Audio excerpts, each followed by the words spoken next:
hadirin yang kami hormati, kita akan langsung saja mengundang ketiga pasangan calon presiden dan wakil presiden nomor urut 1, 2, dan 3.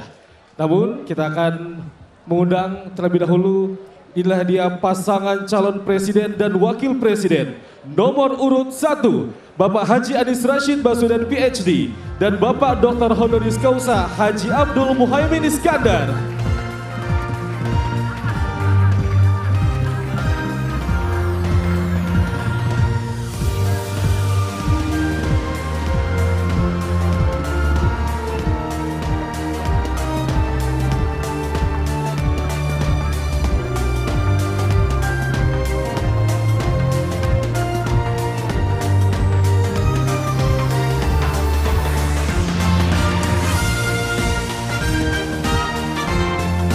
Berkenan Bapak untuk bisa menempati tempat duduk yang telah ditentukan.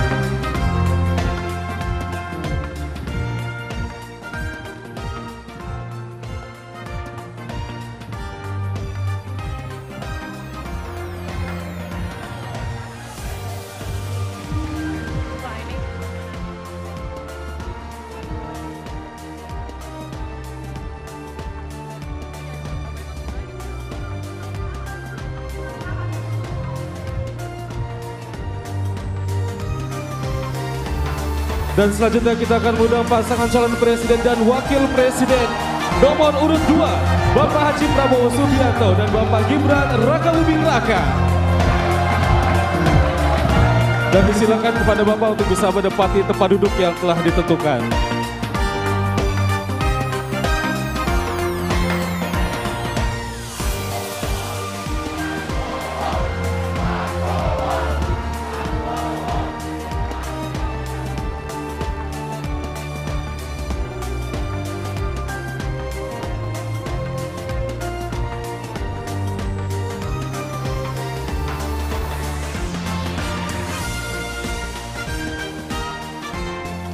Bapak Ibu hadirin yang kami hormati, selanjutnya kita sambut bersama pasangan calon presiden dan wakil presiden nomor urut 3, Bapak Haji Ganjar Pranowo SHMIP dan Bapak Profesor Dr. Haji Mahfud MD.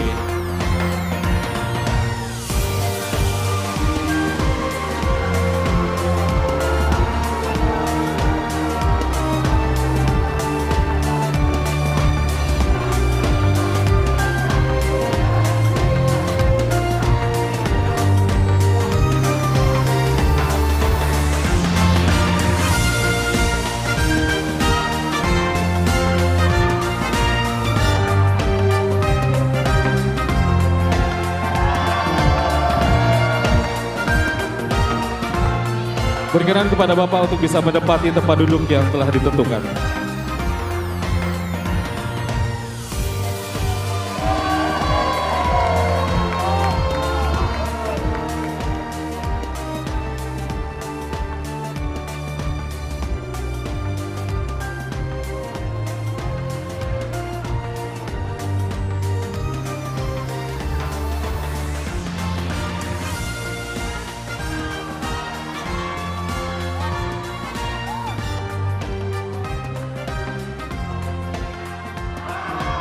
Dan kita akan langsung mengawali debat pada malam hari ini dengan mendengarkan visi, misi, dan juga program kerja dari masing-masing calon presiden 2024. Dan kita akan langsung mulai dengan calon presiden nomor urut 1.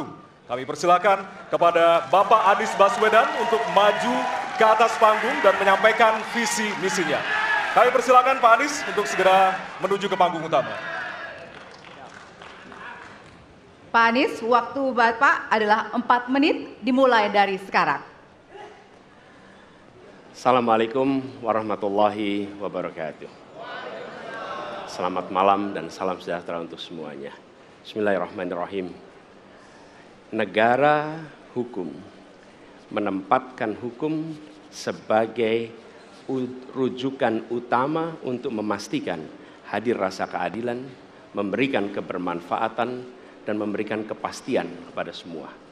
Ini harus dipegang teguh oleh pemegang kekuasaan, baik yang di puncak dan seluruh jajaran. Tapi apa yang terjadi?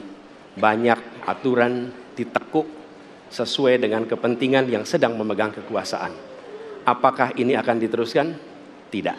Ini harus diubah. Ini harus dikembalikan. Kemudian kita menyaksikan betapa pada hari-hari ini tatanan ketika kita menyelenggarakan pemerintahan sering tidak sesuai dengan prinsip-prinsip hukum yang kita pegang. Karena itulah kami melihat perubahan ini harus kita kembalikan. Negara ini adalah negara hukum, bukan negara kekuasaan. Dalam negara hukum, kekuasaan diatur oleh hukum. Dalam negara kekuasaan, hukum diatur oleh penguasa. Dan kita tidak menginginkan itu terjadi. Pada saat ini, kalau kita lihat hukum itu harusnya tegak begini. Inilah hukum. Dalam kenyataannya, dia bengkok. Dia tajam ke bawah, dia tumpul ke atas. Dan kondisi ini tidak boleh didiamkan, tidak boleh dibiarkan, dan harus berubah. Karena itu kita mendorong perubahan, mengembalikan hukum menjadi tegak kepada semuanya. Dan bila kita saksikan hari ini ada satu orang milenial bisa menjadi calon wakil presiden. Tetapi ada ribuan milenial, generasi Z yang peduli pada anak-anak bangsa, yang peduli pada mereka yang termarginalkan. Ketika mereka mengungkapkan pendapat, ketika mereka mengkritik pemerintah, justru mereka sering dihadapi dengan kekerasan, dihadapi dengan benturan, dan bahkan gas air mata. Apakah kondisi ini akan dibiarkan? Tidak, kita harus lakukan perubahan. Oleh karena itu, kami memperhatikan ini sebagai hal-hal yang mendasar. Yang tak kalah penting, ini kedua nih, yang tak kalah penting. Kita menyaksikan pada saat ini, ada peristiwa seperti peristiwa Ibu Mega. Ibu Mega Suryani Dewi, seorang ibu rumah tangga yang mengalami kekerasan rumah tangga, lapor pada negara, tidak diperhatikan, dan dia meninggal korban kekerasan. Apakah akan dibiarkan? Tidak, ini harus diubah. Dan tidak kalah penting, hadir bersama saya di sini ayahnya Harun Ar-Rasyid.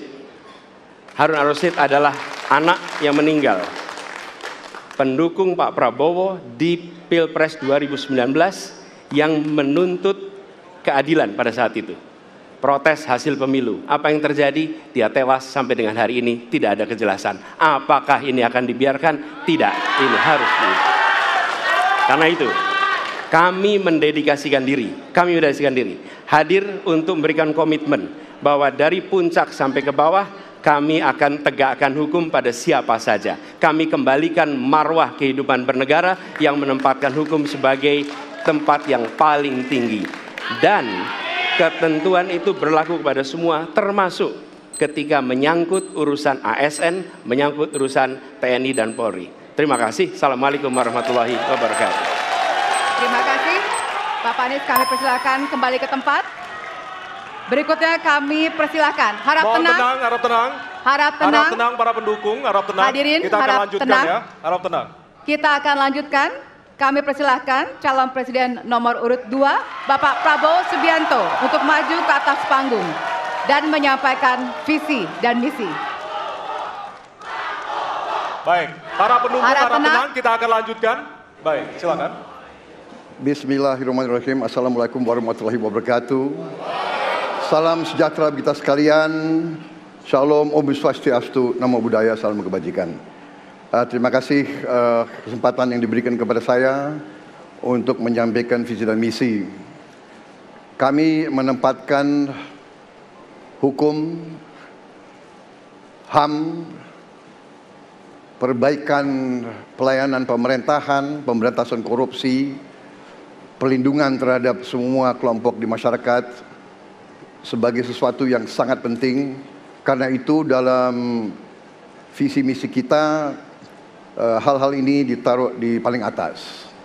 Kita sadar dan saya sadar sejak muda saya telah mengangkat sumpah untuk membela Pancasila dan Undang-Undang Dasar 45. Di dalam Undang-Undang Dasar 45, di situ pendiri-pendiri bangsa kita mendirikan sebuah republik. Republik itu harus didasarkan atas hukum dan kedaulatan rakyat. Itulah perjuangan saya selama ini. Dan saya pertaruhkan nyawa saya, jiwa saya untuk membela demokrasi, hukum dan HAM. Kita paham, kita mengerti masih banyak kekurangan. Tetapi kita harus bersyukur di tengah dunia yang penuh tantangan ketidakpastian, di mana terjadi perang di mana-mana, di mana negara-negara begitu banyak yang terjadi perang saudara, kerusuhan, Indonesia masih aman, Indonesia masih damai, Indonesia masih terkendali, harga-harga masih terkendali, ekonomi untuk rakyat kita masih aman. Karena apa? Karena kepemimpinan. Karena apa? Karena manajemen negara yang berhasil. Saudara-saudara, apakah di tengah 280 juta rakyat masa tidak ada kekurangan?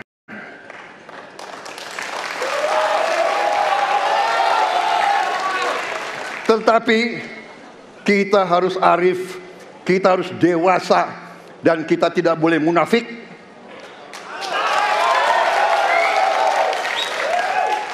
Pemimpin itu ingarso sung telodo, harus memberi contoh.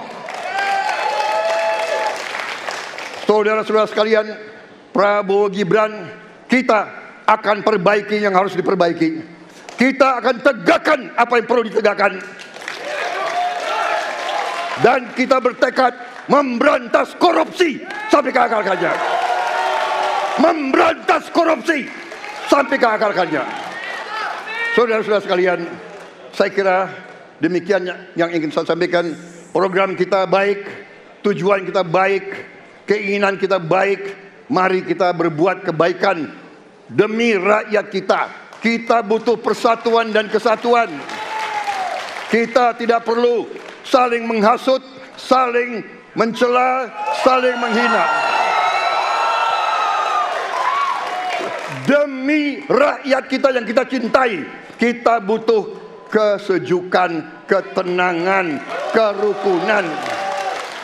Kita negara majemuk, kita negara ratusan kelompok etnis, berbagai agama besar. Pemimpin harus sejuk, pemimpin harus dewasa. Waktu Anda habis, kami persilakan untuk kembali ke tempat duduk. Baik. Para pendukung diharap tenang, para pendukung diharap tenang. Para pendukung harap tenang. Nanti ada waktunya untuk memberikan apresiasi dan juga teriakan serta tepuk tangan. Kita akan lanjutkan untuk pasangan berikutnya yang di penyampaian visi misi oleh calon Presiden nomor urut 3 kepada Bapak Prabowo, kepada Bapak Ganjar Pranowo. Kami persilakan untuk ke panggung. Harap tenang, hadirin harap tenang. Bapak Ganjar, waktunya 4 menit dimulai dari sekarang. Assalamualaikum warahmatullahi wabarakatuh. Selamat malam, salam sejahtera untuk kita semua. Om Swastiastu, Namo Buddhaya, Rahayu. Bapak Ibu yang sangat saya hormati, para hadirin pemirsa debat malam ini yang sangat saya muliakan. Saya dan Pak Mahfud mulai perjalanan pada saat pembukaan kampanye dari ujung timur Indonesia dan barat. Dari Sabang sampai Merauke. Hanya ingin mendengarkan dan ingin melihat secara langsung apa yang disampaikan oleh rakyat. Apa yang dirasakan oleh rakyat. Sehingga ketika kontestasi 5 tahunan ini berlangsung, harapan itu ada dan masuk dalam pikiran seorang pemimpin, satunya pikiran, perkataan, dan perbuatan. Ini sesuatu yang sungguh penting. Di Merauke kami menemukan pendeta, namanya Pak Leo. Dia harus menolong seorang ibu ingin melahirkan, karena tidak adanya fasilitas kesehatan. Dan dia belajar dari YouTube. Sesuatu hak kesehatan yang tidak bisa didapat. Maka kita sampaikan kepada Pendeta Leo, kami akan bangunkan itu, dan kami akan kerahkan seluruh Indonesia, bahwa satu desa, satu puskesmas atau pustu, dengan satu nakes yang ada. Pak Mahfud juga menyampaikan kepada para guru yang ada di Aceh, di Sabang sana. Ada juga guru agama di sana.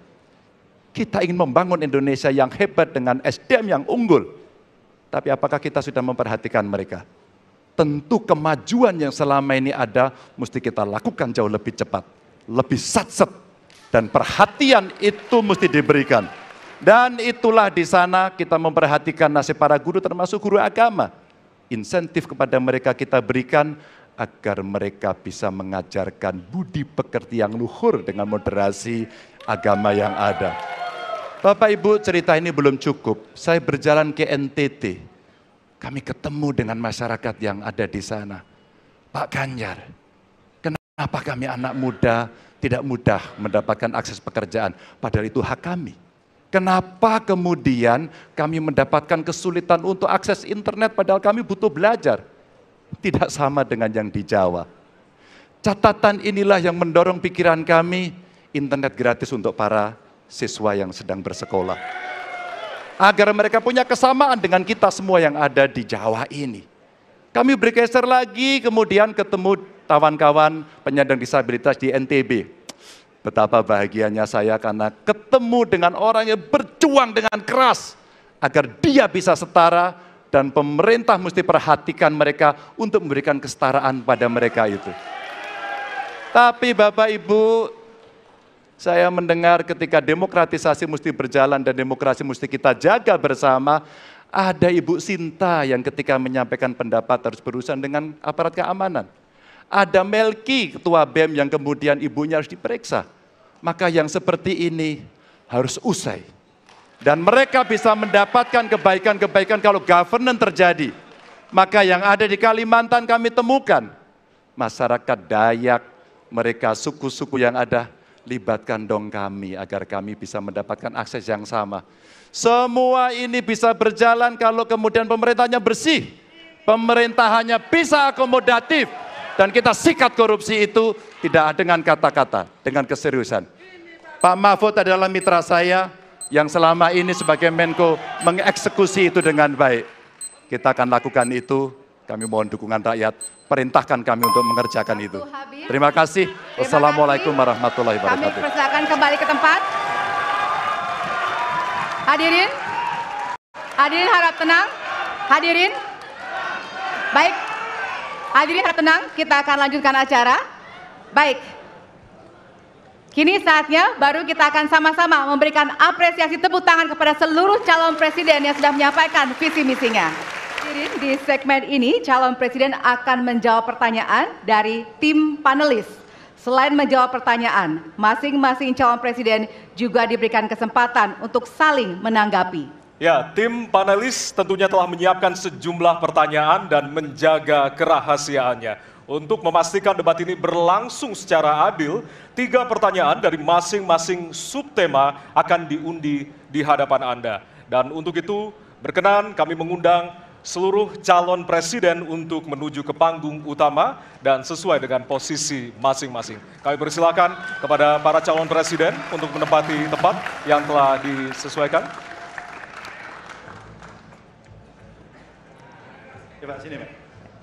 Ya, hadirin, jika di segmen pertama kita memulai visi misi dari calon presiden nomor urut 1, maka pada segmen ini kita akan memulai pertanyaan kepada calon presiden nomor urut 2. Kami persilakan kepada panelis Bapak Agus Riwanto untuk mengambil subtema di fishbowl. Kami persilakan Pak Agus. Silakan diperlihatkan kepada kita semua tema yang terdapat di dalam bola.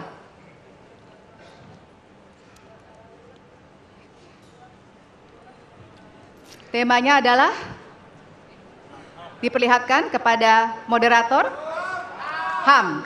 Baik, kita catat tema pertama adalah HAM. Baik, kami persilakan selanjutnya kepada panelis Bapak Ahmad Taufan Damadik untuk bisa mengambil pertanyaan dari fishbowl. Baik, bolanya bisa ditunjukkan, Pak. Oke, huruf A, artinya itu adalah amplop A untuk hak asasi manusia. Oke. Baik, pertanyaan hanya akan dibacakan satu kali. Pertanyaan untuk calon presiden nomor urut 2 adalah tema HAM huruf A. Saya akan buka amplopnya Bapak Ibu sekalian, masih disegel.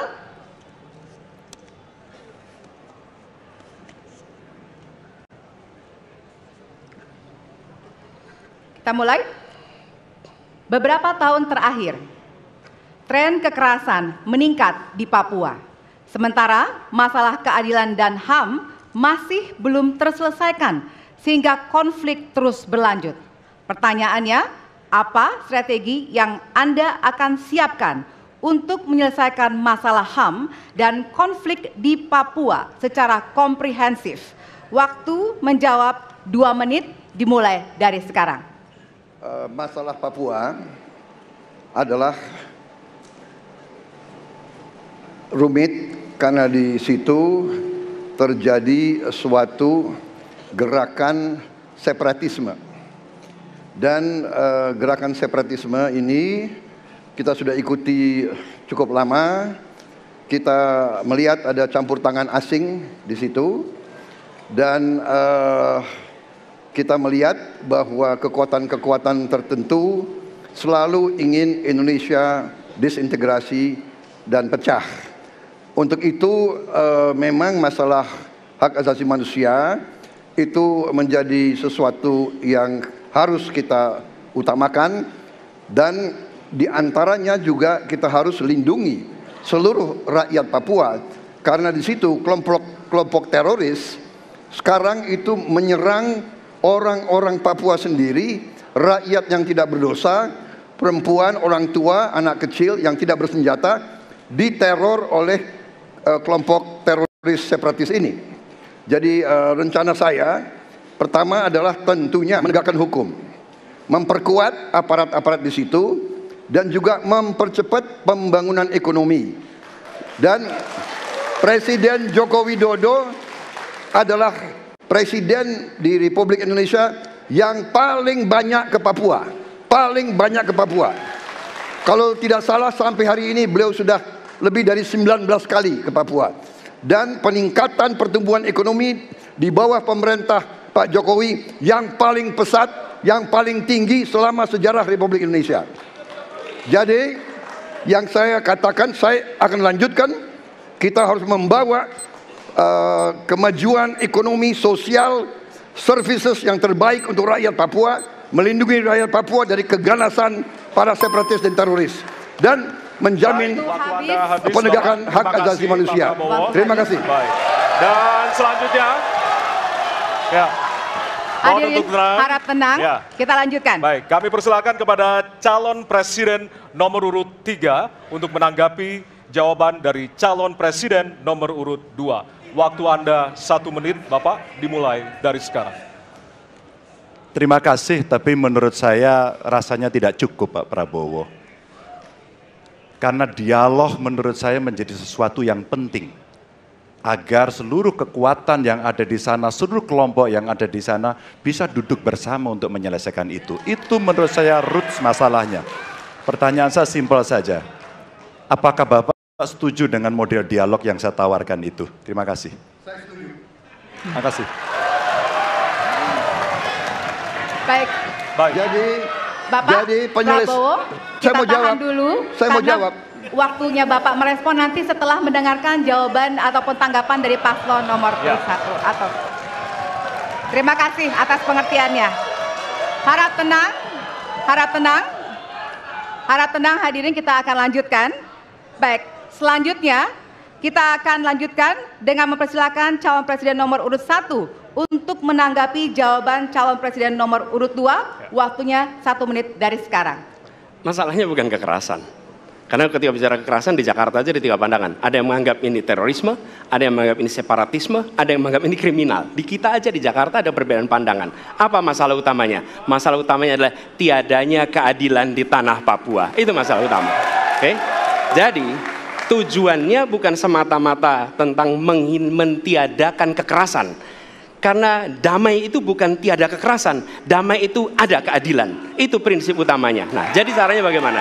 1, atas semua peristiwa pelanggaran HAM yang terjadi dilakukan tindakan penyelesaian hingga tuntas. Oke? Yang kedua, mencegah terjadinya pengulangan dengan memastikan semua yang bekerja di Papua memahami bahwa yang harus dihadirkan bukan tidak ada kekerasan tapi keadilan. Yang ketiga, melakukan dialog dengan semua secara partisipatif. Terima kasih. Baik, terima kasih. Terima kasih. Dan selanjutnya kami persilakan kembali kepada calon presiden nomor urut 2 untuk merespon tanggapan dari kedua calon presiden lainnya, dan waktu Anda 1 menit Bapak, dimulai dari sekarang. Benar, saya sangat setuju. Kita harus ada pendekatan dialog. Benar, ya. Dan saya juga setuju. Harus. Tunggu dulu, aku mau jawab.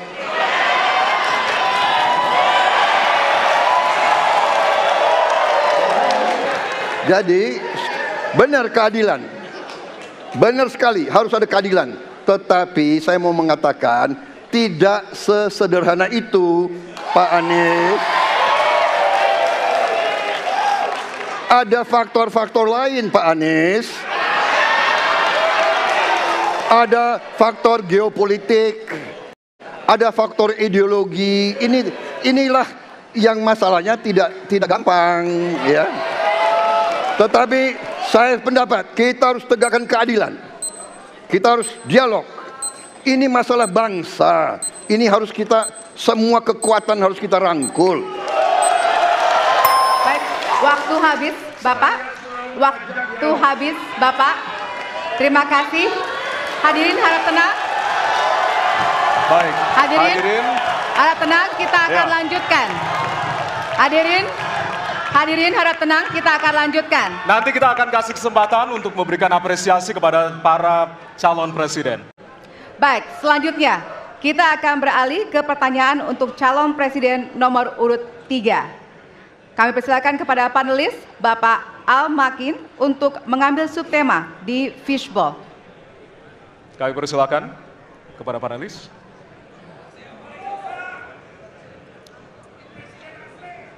Ya, dibuka terlebih dahulu, Pak.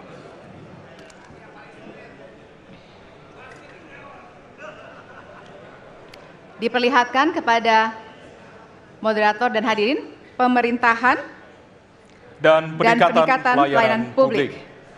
Baik, dan selanjutnya kami persilakan kepada panelis Bapak Bayu Dwi Anggono untuk mengambil pertanyaan dari fishbowl. Kami persilakan, Pak.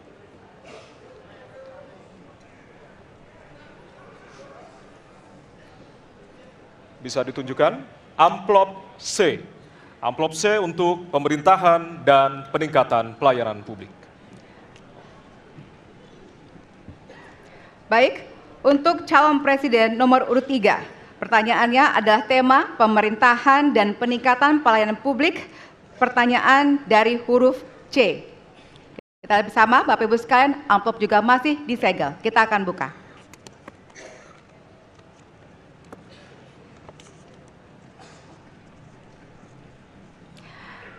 Indeks pelayanan publik di Indonesia stagnan. Sementara Undang-Undang Pelayanan Publik menghendaki persamaan pelakuan dan memperhatikan kepentingan khusus kelompok rentan, perempuan, anak, dan disabilitas. Pertanyaannya, apa program strategis Anda untuk meningkatkan kualitas pelayanan publik yang berkeadilan? Waktu 2 menit dimulai dari sekarang. Kebetulan saya punya pengalaman 10 tahun menangani soal ini. Mengajak mereka berpartisipasi sejak awal, satu, menghadirkan dalam setiap musrenbang kelompok perempuan, penyandang disabilitas, anak-anak, kelompok rentan yang lain termasuk orang tua. Kenapa? Agar pengambil keputusan mereka aware, mereka peduli apa yang mereka rasakan. Kesetaraan dalam perencanaan pembangunan itulah yang kita harapkan bisa merepresentasikan apa yang mereka harapkan. Sehingga fisiknya kalau bangun mereka paham mana yang akan menggunakan, sehingga tidak ada lagi protes pada soal itu. Kedua, dari sisi aparaturnya mesti ada kontrol publik. Maka kalau saya membuat pengalaman kami membuat lapor GUP sebagai satu ruang komplain publik yang pemerintah nggak boleh baperan, pemerintah harus menerima seluruh masukan dan kritikan, inilah yang akan kita angkat menjadi government super apps. Sehingga ketika itu tidak berjalan, pemerintah tertinggilah yang harus kemudian mengambil alih itu, sehingga pelayanan akan bisa jauh lebih baik, sehingga kelompok-kelompok ini harus mendapatkan afirmasi. Pak Ganjar, masih ada waktu? Cukup. Baik. Cukup. Baik, terima kasih. Ya, dan kami persilakan kepada calon presiden nomor urut 1 untuk menanggapi jawaban dari calon presiden nomor urut 3. Waktu Anda 1 menit dimulai dari sekarang, Pak.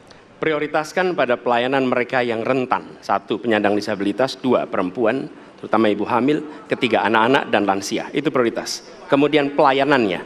Buatkan pelayanan yang transparan dan terukur. Pelayanan pemerintah itu tidak ada yang baru. Semua yang dilayani pemerintah itu hal yang berulang. Jadi kalau disebut masalah itu pasti pernah terjadi sebelumnya. Pasti berulang. Lalu apa yang dikerjakan? Kami buat ketika dulu di Jakarta namanya Jaki. Jaki adalah sebuah super apps yang membuat setiap pelayanan ada ukurannya. Contoh, bila lapor pohon tumbang, maka kami memberikan arahan kepada jajaran berapa jam harus beres.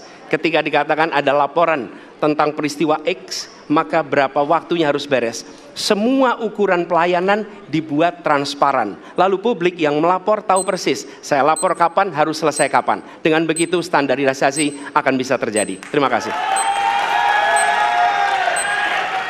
Baik. Terima kasih atas tanggapannya. Silahkan kepada calon presiden nomor urut 2 untuk menanggapi jawaban calon presiden nomor urut 3. Waktunya 1 menit dari sekarang.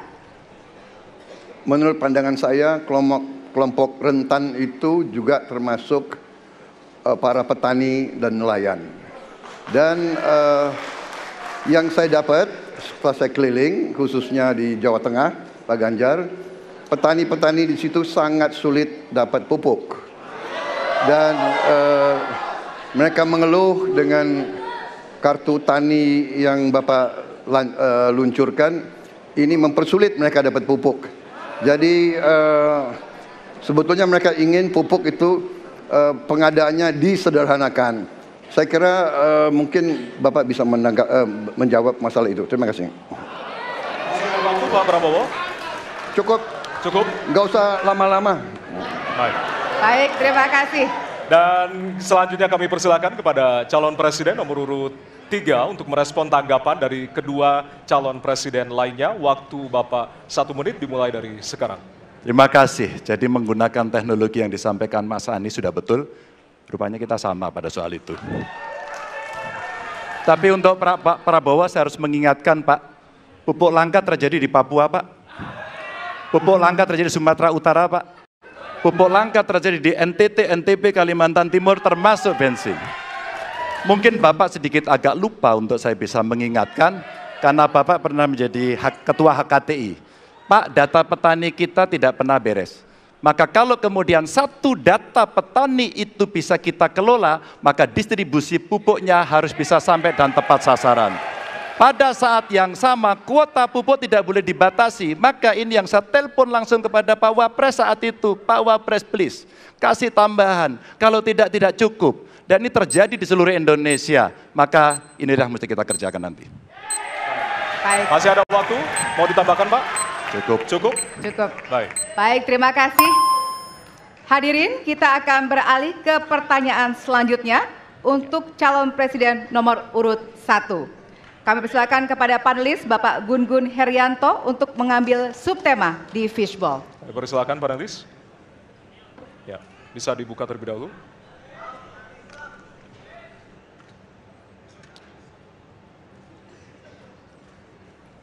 Tema ketiga adalah penanganan disinformasi dan kerukunan warga.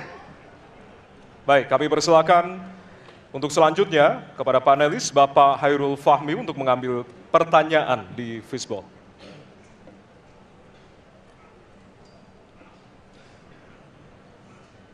Ditujukan ke depan. Adalah amplop Huruf A. A. Baik. Amplop A untuk penanganan disinformasi dan kerukunan warga. Baik, pertanyaan untuk calon presiden nomor urut 1 adalah tema penanganan disinformasi dan kerukunan warga, huruf A. Kita lihat bersama, masih disegel, kita akan buka bersama.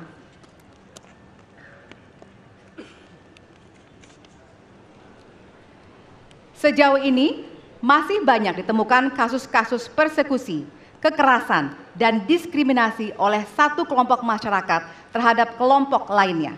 Pertanyaannya, apa kebijakan Anda untuk melindungi warga negara dan memperkuat toleransi dalam masyarakat Indonesia yang majemuk?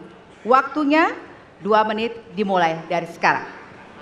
Setiap pelanggaran hukum tidak boleh dibiarkan tak dihukum. Karena apabila dibiarkan, dia akan menular dan dia akan dianggap sebagai sesuatu yang benar. Karena itu langkah yang pertama adalah setiap kali ada pelanggaran dikerjakan oleh siapapun, kapanpun, dimanapun, maka tegakkan aturan, tegakkan hukum. Nomor 1. Yang kedua, ketika kita berbicara kerukunan, maka kita harus melakukan usaha berkomunikasi dengan semua. Negara tidak boleh memusuhi salah satu unsur yang ada di masyarakat. Nggak boleh. Negara adalah penyelenggara yang harus menjangkau semua. Kami mungkin tidak suka, mungkin tidak setuju dengan pikiran seseorang, tapi negara harus memberikan hak kepada dia untuk berbicara, termasuk untuk mengkritik. Sehingga ada ruang kebebasan kepada rakyat untuk menyampaikan pendapatnya. Jadi kita harus sadar, negara bukan mengatur pikiran, negara bukan mengatur perasaan, negara mengatur tindakan. Di situ kita atur. Dan bila melanggar, maka itu dilakukan tindakan penegakan hukum.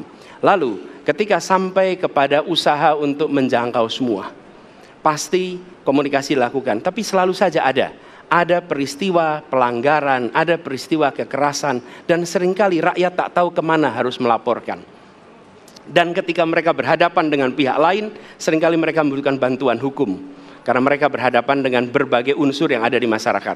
Karena itu kami merencanakan membuat sebuah program yang disebut sebagai online untuk pelayanan pengacara gratis. Jadi ini adalah online pelayanan gratis. Yang kami sebut sebagai, istilah yang kami gunakan adalah Hotline Paris. Itu namanya kira-kira. Nah, dengan cara begitu, maka rakyat mengalami masalah bisa minta tolong kepada negara untuk didampingi pengacara dari negara. Terima kasih. Baik. Terima kasih.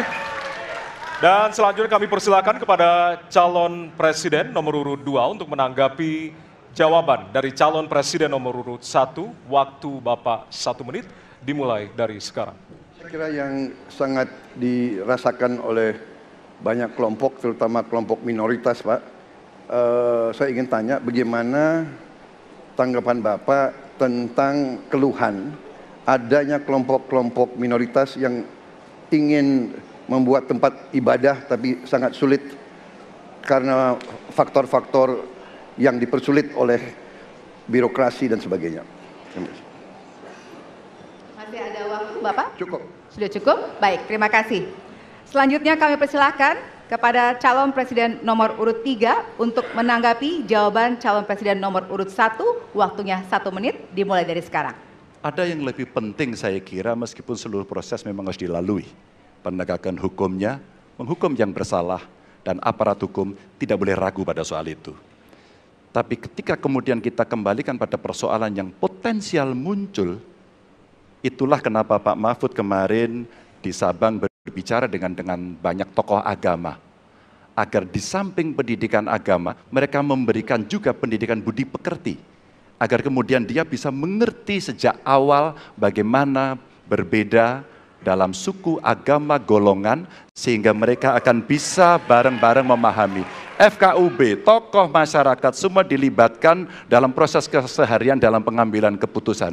Kalau itu bisa terjadi, rasa-rasanya bangsa ini akan membangun harkat dan martabatnya karena kita memang berbeda, tapi kita dipersatukan.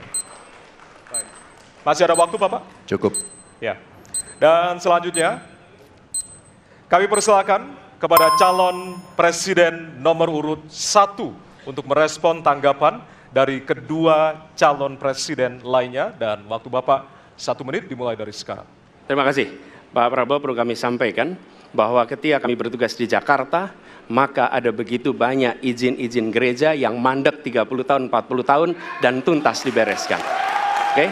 Antrian yang amat panjang, yang tidak pernah selesai. Dan kemudian banyak kelompok agama dari mulai Buddha, Hindu, Kristen yang mengalami kesulitan mendirikan tempat ibadah, mereka menerima izin tempat ibadah dan mereka bisa beribadah dengan baik. Dan kalau boleh saya laporkan, dalam sejarah Gubernur Jakarta yang paling banyak memberikan izin rumah ibadah adalah Gubernur Anies Baswedan. Termasuk ketika umat Islam mau mendirikan masjid dan tidak bisa mendapat izinnya, saya bicara. Ketika umat Kristen mau mendirikan gereja tidak bisa mendapatkan izin dari masyarakat, saya bicara. Dan semuanya akhirnya mendapatkan izin untuk bisa beribadah. Terima kasih. Terima kasih. Baik, sudah cukup Bapak? Masih ada waktu? Cukup ya? Baik, terima kasih. Kita berikan tepuk tangan buat calon presiden 2024. Di segmen ini kami akan melanjutkan mengundi pertanyaan dari fishbowl dan akan dijawab dengan mengambil pertanyaan dari fishbowl tersebut seperti segmen sebelumnya. Kami juga akan informasikan kepada Bapak Ibu sekalian hadirin yang hadir di ruangan ini untuk tetap menjaga ketenangan dan tidak menggunakan alat peraga kampanye pada saat debat berlangsung. Ya, dan kami tentunya memohon kerjasama dari para hadirin yang berada di halaman KPU untuk kemudian mematuhi aturan yang telah kita sepakati bersama tadi. Baik, kami persilakan kepada calon presiden untuk kembali menuju ke panggung utama. Kami persilakan kepada bapak-bapak untuk bisa menuju ke panggung utama. Baik, dan kita beralih ke pertanyaan untuk calon presiden nomor urut 3. Dan kami persilakan kepada panelis Ibu Lita Testa untuk mengambil subtema di fishbowl dan kami persilakan Ibu.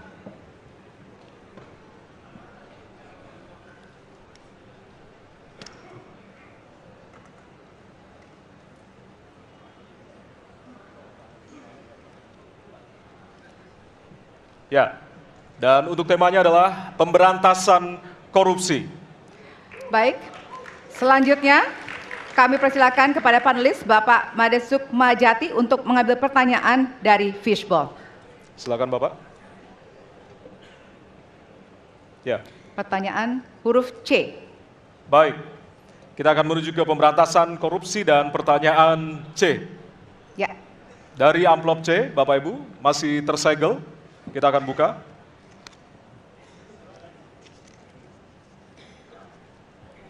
Pertanyaan untuk subtema pemberantasan korupsi. Penegakan hukum atas tindak pidana korupsi menunjukkan rata-rata tren vonis pengadilan yang relatif rendah dan minimnya angka pengembalian aset. Pertanyaan, apa terobosan yang akan Anda lakukan untuk menimbulkan efek jera bagi pelaku korupsi sekaligus menyelamatkan aset negara yang dikorupsi? Waktu Anda 2 menit Bapak, dimulai dari sekarang. Terima kasih. Yang pertama dari si penegakan hukumnya dulu. Maka kalau saya mulai dari sini, maka yang mesti dilakukan adalah pemiskinan. Yang kedua perampasan aset. Maka segera kita bereskan undang-undang perampasan aset dan untuk pejabat yang korupsi bawa ke Nusa Kambangan. Agar bisa punya efek jera bahwa ini tidak main-main. Namun yang perlu diberikan adalah contoh dari seorang pemimpin bahwa dia hidup sederhana, dia tidak bermewah-mewah, dia mengajarkan bagaimana integritas itu dibangun. Untuk para pejabat, ada 2 yang penting sekali. 1, biarkan mereka berkembang dengan meritokrasi yang baik sehingga pada saat menduduki jabatan tidak ada lagi jual beli jabatan. Yang kedua, jangan biarkan mereka store pada pemimpinnya. Kalau ini terjadi, kerunyaman itu akan muncul. Data ICW menunjukkan sekitar 230-an triliun dalam 10 tahun terakhir kerugian negara itu terjadi. Dan ini ekuivalen kalau bisa kita pakai untuk membuat puskesmas kira-kira 27.000. Terbayangkan oleh kita, edukasi itu mesti kita tunjukkan dengan sekali lagi teladan dari seorang pemimpin dan pemimpin tidak boleh ragu untuk memutuskan itu. Baik, masih ada waktu Bapak, akan menambahkan? Cukup? Baik. Cukup, baik. Harap tenang. Terima kasih. kami persilakan kepada calon presiden nomor urut 1 untuk menanggapi jawaban calon presiden nomor urut 3. Waktunya 1 menit, dimulai dari sekarang. Koruptor dijeratkan dengan undang-undang perampasan aset disahkan dan hukumannya mengikuti pemiskinan. 1. Yang kedua, yang tidak kalah penting, undang-undang KPK harus direvisi sehingga KPK menjadi lembaga yang kuat kembali. Yang ketiga, diberikan imbalan, reward kepada mereka yang membantu melakukan pelaporan, penyelidikan, sehingga ketika melaporkan kita akan punya partisipasi masyarakat dan itu dibolehkan oleh undang-undang. Dengan begitu maka bukan hanya aparat penegak hukum tapi seluruh rakyat ikut memerangi korupsi. Korupsi harus gerakan anti korupsi harus menjadi gerakan semesta yang melibatkan seluruh rakyat. Kemudian yang keempat, yang tidak kalah penting adalah standar etika untuk pimpinan KPK harus standar yang tinggi. Terima kasih. Baik. Ya. Dan selanjutnya kami silakan kepada calon presiden nomor urut 2 untuk menanggapi jawaban dari calon presiden nomor urut 3. Waktu Bapak 1 menit dimulai dari sekarang. Terus terang saja, saya dalam hal ini setuju dengan sikap dan jawaban dari Pak Ganjar masalah korupsi. Korupsi adalah pengkhianatan terhadap bangsa. Korupsi harus diberantas sampai ke akar-akarnya. Kita harus perkuat KPK, kita harus perkuat juga kepolisian, kita harus perkuat juga kejaksaan, kita harus perkuat ombudsman, semua badan-badan yang bisa membantu untuk mitigasi korupsi harus kita perkuat. BPK, BPKP, inspektorat di tiap kementerian ini harus diperkuat. Jadi saya sependapat korupsi harus diberantas sampai seakar-akarnya. Terima kasih.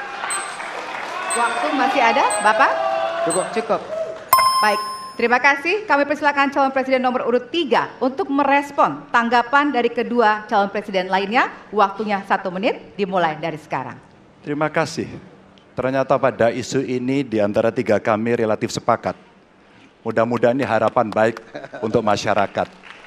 Maka yang mesti kita sampaikan kepada masyarakat, inilah janji politik di depan rakyat.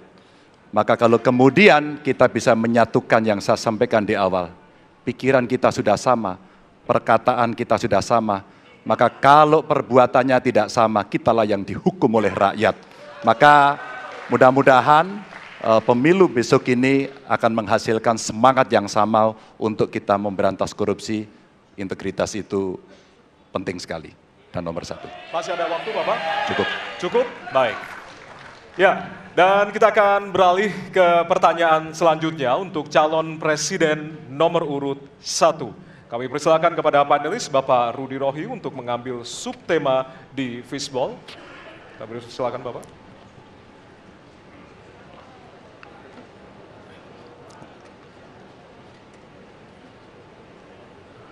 Diperlihatkan kepada kami semua, Bapak. Apa? Baik, temanya adalah penguatan demokrasi. Baik. Baik, selanjutnya kepada panelis Ibu Susi Dwi Haryanti untuk mengambil pertanyaan dari fishball. Hurufnya adalah A. Penguatan demokrasi dengan amplop A. Baik. Masih tersegel Bapak Ibu? Kita akan langsung buka.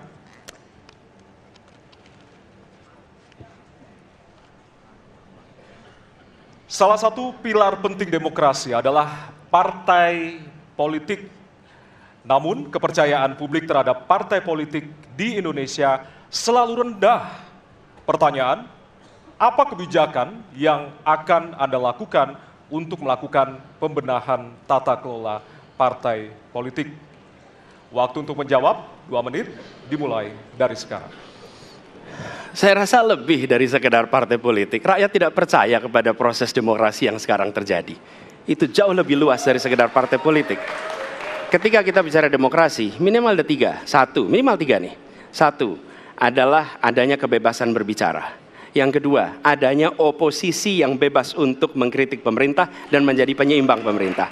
Yang ketiga, adanya proses pemilu, proses pilpres yang netral, yang transparan, jujur, adil. 3. Dan kalau kita saksikan akhir-akhir ini, 2 ini mengalami problem. Kita menyaksikan bagaimana kebebasan berbicara menurun, termasuk mengkritik partai politik. Dan angka demokrasi kita menurun, indeks demokrasi kita. Bahkan pasal-pasal yang memberikan kewenangan untuk digunakan secara karet kepada pengkritik, misalnya Undang-Undang ITE atau pasal 14, 15 Undang-Undang Nomor 1 tahun 1946. Itu semua membuat kebebasan berbicara menjadi terganggu. Yang kedua, oposisi, kita saksikan minim sekali adanya oposisi selama ini. Dan sekarang ujiannya adalah besok. Bisakah pemilu diselenggarakan dengan netralitas, dengan adil, dengan jujur? Ini ujian ketiga. Jadi, persoalan demokrasi kita lebih luas dari segala persoalan kepada partai politik. Nah, bagaimana untuk partai politik sendiri? Partai politik perlu mengembalikan kepercayaan. Tapi di sini ada peran negara. Menurut saya salah satu masalah yang mendasar, partai politik ini memerlukan biaya. Dan biaya politik selama ini tidak pernah diperhatikan di dalam proses politik. Untuk kampanye, untuk operasional partai, semua ada biayanya. Sudah saatnya pembiayaan politik itu dihitung dengan benar. Ada transparansi, sehingga rakyat pun melihat ini institusi yang bisa dipertanggungjawabkan. Jadi salah satu reformnya adalah reform pembiayaan politik oleh partai politik. Terima kasih. Baik. Waktu sudah habis, terima kasih. Kini kami persilakan calon presiden nomor urut 2 untuk menanggapi jawaban calon presiden nomor urut 1. Waktunya 1 menit, dimulai dari sekarang. Mas Anies, Mas Anies.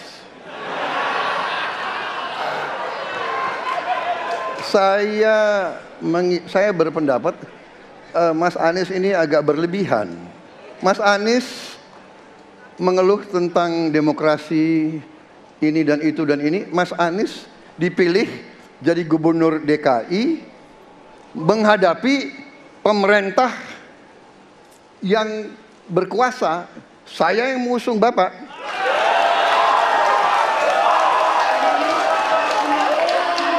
Kalau demokrasi kita tidak berjalan, tidak mungkin Anda jadi gubernur.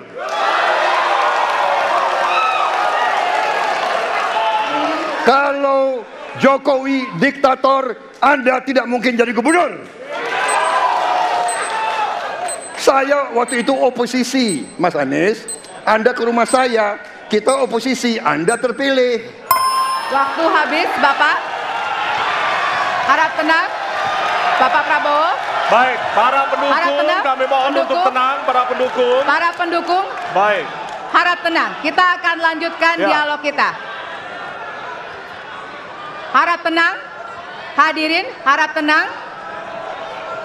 Kami sampaikan kembali, hadirin harap tenang. Apabila tidak tenang, maka debat tidak dapat dilanjutkan. Ya, kami mohon kerjasamanya kepada para hadirin yang berada di halaman gedung KPU untuk bisa menaati aturan yang telah kita sepakati bersama. Ya. Baik, selanjutnya kepada calon presiden nomor urut 3. Kami silakan untuk menanggapi jawaban calon presiden nomor urut 1. Waktunya 1 menit dari sekarang. Saya jadi tidak enak ini Mbak hari ini. Mohon maaf. Saya tidak enak karena 2 kawan saya sedang nagih janji dan membuka buku lama. Tapi percaya begini. Yang pertama, tidak ada demokrasi tanpa partai politik. Tidak ada. Suka tidak suka, mau tidak mau. Dan fungsi partai politik itu adalah agregasi, sumber rekrutmen kader, pendidikan politik. Kebetulan saya pernah menjadi ketua pansus undang-undang partai politik. Maka pada saat perdebatan penguatan dari sisi anggaran, penguatan dari sisi partisipasi masyarakat mesti dilakukan, saat itu tidak terlalu banyak yang setuju. Maka Mas Anies, soal oposisi tidak oposisi, soal kepentingan saja kok. Kapan kita bertemu, kapan kita tidak bertemu, dan kemudian kita akan bersikap pada posisi masing-masing. Tapi yang penting, pendidikan politik kepada masyarakat itulah yang menjadi PR besar dari partai politik agar cepat dewasa. Oke, waktu Anda habis, Bapak. Ya, dan kita akan lanjutkan Baik, kita akan lanjutkan debatnya, Bapak Ibu. Kita akan lanjutkan ke pertanyaan selanjutnya untuk calon presiden nomor urut 1. Ya. Untuk merespon tanggapan dari dua calon presiden lainnya, waktunya 1 menit dari sekarang. Ya. Terima kasih. Ketika kita menghadapi sebuah proses demokrasi, di situ ada pemerintah dan ada oposisi. Dua-duanya sama terhormat. Dan ketika proses pengambilan keputusan itu dilakukan, bila ada oposisi, maka selalu ada pandangan perspektif berbeda yang membuat masyarakat bisa menilai. Karena itu oposisi itu penting dan sama-sama terhormat. Sayangnya tidak semua orang tahan untuk berada menjadi oposisi. Oke? Seperti sampaikan Pak Prabowo tidak tahan untuk menjadi oposisi. Apa yang terjadi? Beliau sendiri menyampaikan bahwa tidak berada dalam kekuasaan membuat tidak bisa berbisnis, tidak bisa berusaha. Karena itu harus berada dalam kekuasaan. Kekuasaan lebih dari soal bisnis, kekuasaan lebih dari soal uang, kekuasaan soal kehormatan untuk menjalankan kedaulatan rakyat. Baik, waktu Anda habis Bapak. Kami mohon sekali lagi kepada para hadirin yang berada di halaman KPU. Ditahan dulu. Baik, Pak Prabowo, mohon maaf. Bapak, mohon maaf. Waktu sudah habis. Waktu sudah habis. Ya.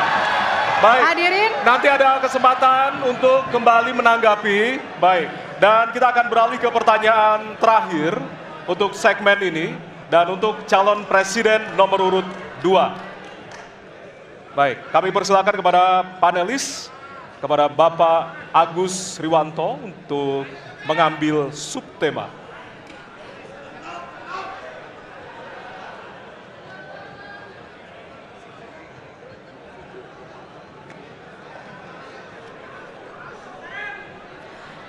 Kami mohon kepada hadirin untuk tenang, untuk menjaga kelancaran debat.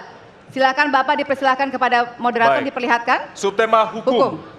Baik, selanjutnya kami silakan kepada panelis Bapak Wawan Masfud untuk mengambil pertanyaan dari Fishball. Kami persilakan Bapak.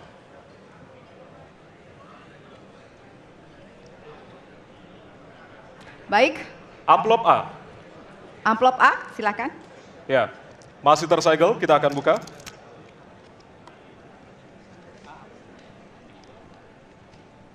Kita akan langsung bacakan. Konstitusi mengharuskan kekuasaan kehakiman dijalankan secara merdeka. Sementara lembaga kekuasaan kehakiman saat ini cenderung diintervensi oleh cabang kekuasaan lainnya. Pertanyaannya, apakah Anda setuju dengan pernyataan tersebut? Apa alasannya dan apa komitmen Anda untuk menjaga independensi kekuasaan kehakiman? Waktu Anda 2 menit, Bapak, dimulai dari sekarang. Saya sangat setuju bahwa kehakiman harus independen, kehakiman harus yudikatif, ya, harus independen, dan harus kuat, dan tidak boleh diintervensi oleh kekuasaan. Saya sangat setuju itu. Dan saya berkomitmen untuk memperkuat itu. Manakala saya menerima mandat dari rakyat, saya akan memperbaiki kualitas hidup semua hakim-hakim di Republik Indonesia, semua pekerja di sekitar pengadilan, dan semua penegak hukum akan saya perbaiki kualitas hidupnya. Gajinya diperbaiki supaya mereka tidak dapat diintervensi, tidak dapat disogok, tidak dapat dikorup. Itu komitmen saya kepada rakyat Indonesia. Terima kasih. Masih ada waktunya Bapak, silakan menambahkan. Cukup. Cukup? Ya. Baik.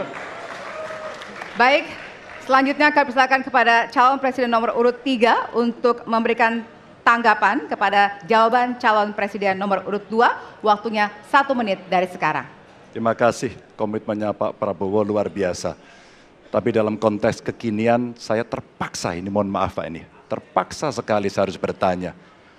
Apa komentar Pak Prabowo terhadap putusan MK yang melahirkan MK itu? Itu aja. Ditahan dulu Bapak, apakah ada yang ditambahkan selain itu? Cukup. Cukup, baik. Selanjutnya.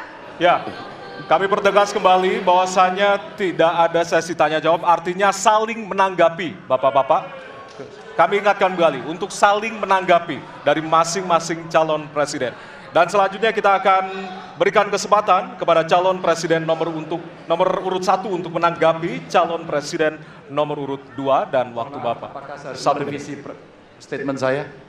Kenapa Bapak? Apakah saya harus merevisi statement saya karena tidak boleh Tidak, bertanya? nanti kami harapkan untuk saling menanggapi, bukan saling menanya, Bapak. Makanya, apakah Baik. saya harus merevisi? Karena tadi bentuknya pertanyaan. Nanti kita akan Baik. berikan kesempatan untuk Tidak perlu ya? selanjutnya. Tidak perlu, Pak. Bapak. Oke, terima Baik. kasih. Ya, kami persilakan Silakan. kepada calon presiden nomor urut 1. Waktu Anda 1 menit, Bapak. Ya, jadi ketika saya bertugas sebagai presiden, maka saya akan tegaskan kepada semua yang berada di lingkar judisial bahwa tugas Anda bukan hanya menegakkan hukum, tugas Anda menghadirkan rasa keadilan. Nomor 1, tegaskan itu. Yang kedua, bila terjadi praktek-praktek di mana keadilan tidak hadir, maka negara tidak boleh diam dan mengatakan, nah itu kan proses hukum, tidak bisa. Justru negara harus mempertanyakan apa yang sesungguhnya terjadi. Dan itulah yang kemudian harus dikerjakan oleh negara, memastikan bahwa proses hukum benar-benar berorientasi kepada keadilan.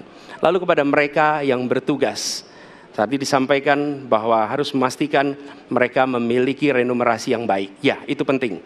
Dan yang tidak kalah penting adalah semua proses dilakukan secara transparan. Promosi transparan, kasus transparan, sehingga ada kepercayaan kepada proses pengadilan. Terima kasih.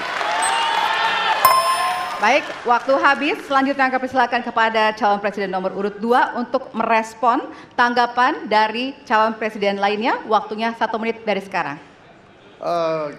Saya kira mengenai Mahkamah Konstitusi, aturannya sudah jelas. Kita juga bukan anak kecil, rakyat kita juga pandai, rakyat kita lihat, rakyat kita tahu. Mas Ganjar, kita tahulah ya bagaimana prosesnya, ya. Yang intervensi siapa, ya kan?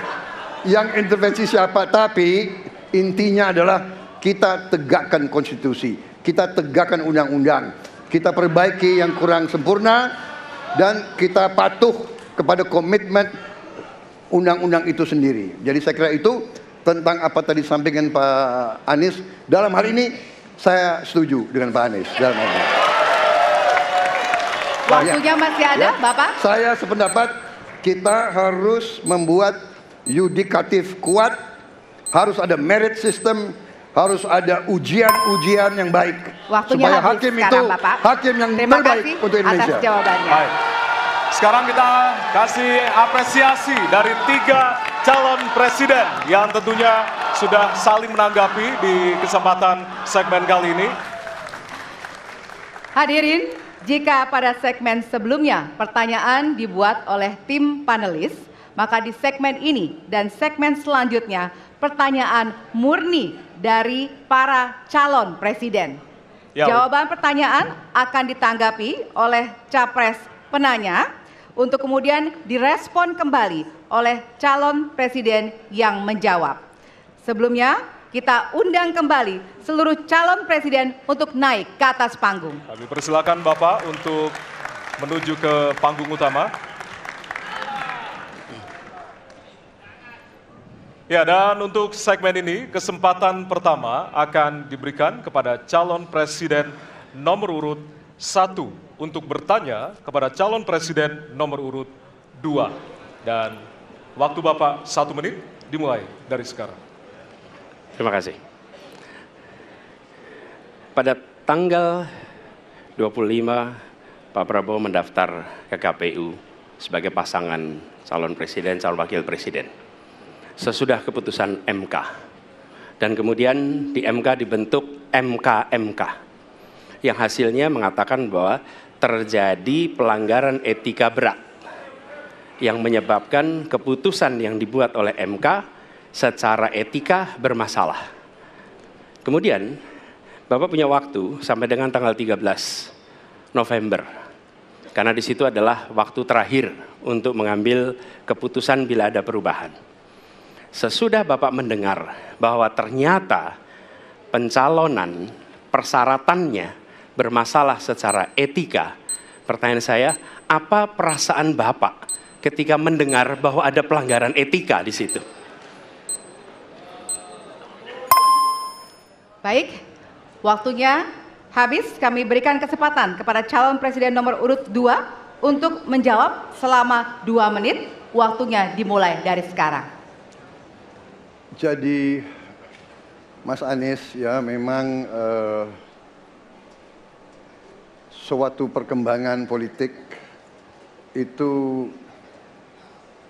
ada beberapa segi perspektif ya. Jadi tim saya, para pakar hukum yang mendampingi saya menyampaikan bahwa dari segi hukum tidak ada masalah.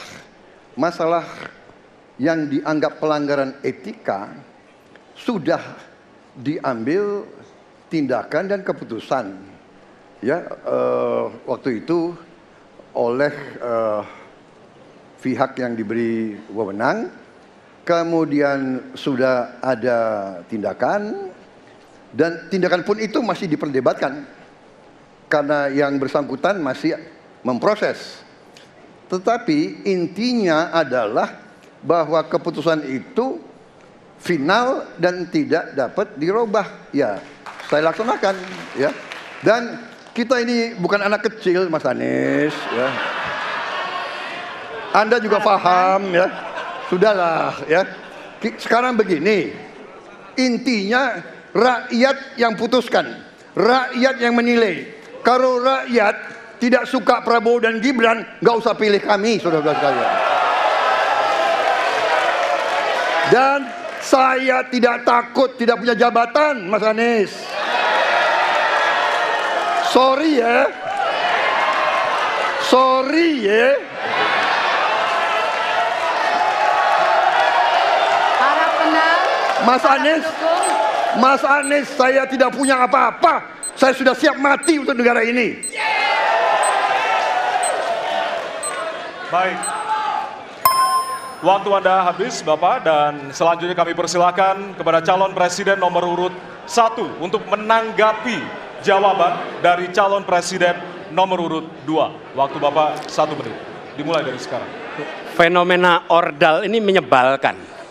Di seluruh Indonesia kita menghadapi fenomena ordal. Mau ikut kesebelasan ada ordalnya, mau masuk jadi guru ordal, mau daftar sekolah ada ordal, mau dapat tiket untuk konser ada ordal di mana-mana yang membuat meritokratik nggak berjalan, yang membuat etika luntur. Dan ketika fenomena ordal itu bukan hanya di masyarakat, tapi di proses yang paling puncak terjadi ordal, maka rakyat kebanyakan, dan ini saya rasakan beberapa waktu yang lalu, beberapa orang guru berjumpa dengan saya dan mereka mengatakan, Pak, di tempat kami pengangkatan guru-guru itu mendasarkan ordal. Kalau tidak ada ordal, nggak bisa jadi guru, nggak bisa diangkat. Lalu apa jawabannya? Atasan saya bilang, wong yang di Jakarta aja pakai ordal, kenapa kita di bawah tidak boleh pakai ordal? Negeri ini rusak apabila tatanan Waktunya itu hilang. Habis. Ya. Sekarang kami berikan kesempatan kepada calon presiden nomor urut 2 untuk menanggapi tanggapan dari calon presiden nomor urut 1. Waktunya 1 menit dari sekarang. Mas Anies. Dalam demokrasi, kekuasaan tertinggi ada di rakyat. Hakim yang tertinggi adalah rakyat. Tanggal 14 Februari, rakyat yang akan mengambil keputusan. Kalau kami tidak benar, salah, berkhianat, rakyat yang akan menghukum kami. Waktu masih ada, Bapak? Sudah cukup? Baik, terima kasih. Harap tenang hadirin, kita akan lanjutkan. Ya, kita akan lanjutkan.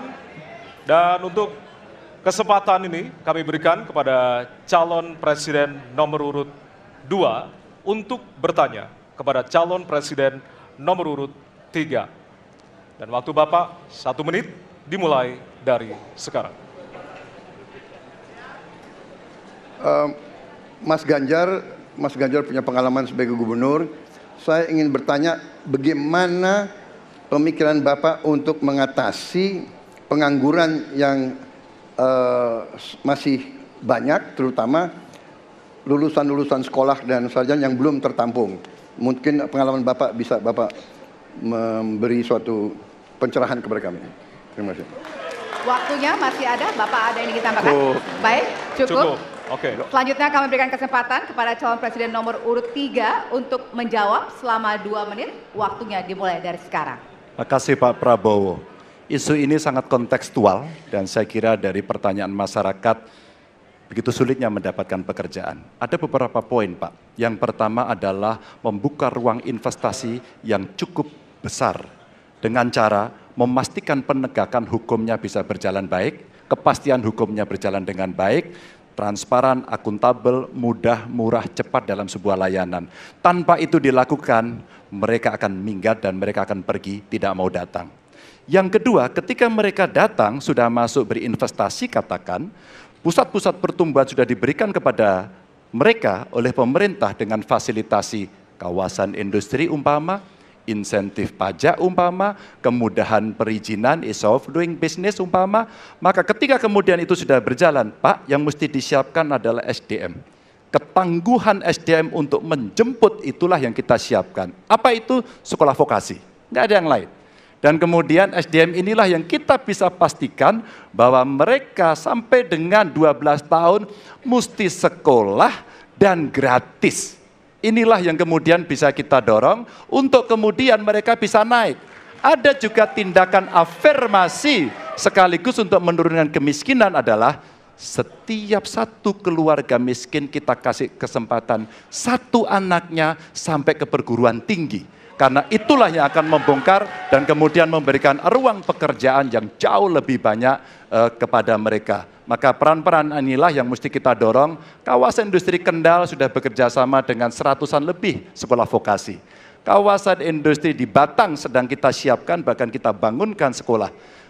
Kerjasama antara pusat, provinsi, kabupaten menjadi begitu penting untuk memfasilitasi itu dan kemudian tugas kita mensosialisasikan untuk mereka bisa terlibat di dalamnya.